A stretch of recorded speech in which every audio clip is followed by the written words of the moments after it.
3, 2, 1.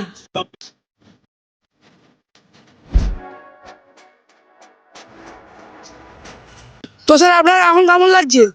আমার এখন সত্যি খুবই ভালো লাগছে। আমি যে এরকম একটা মহান কাজ করতে পারবো সেটা আমি কখনোই ভাবিনি। অনেকে বলছিল সে ভাই তুই পারবি না, কিন্তু আমি তাদের কথাকে অমান্য করে আমি এই কাজটাকে করে দেখিয়েছি।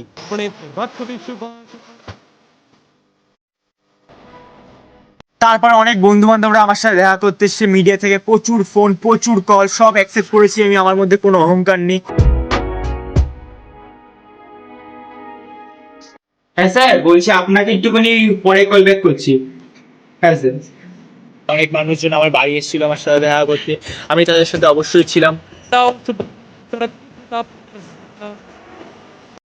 মা বাবার আশীর্বাদ এবং আপনাদের ভালোবাসা আজকে আমি একটা এলপিজি সিলিন্ডার মালিক।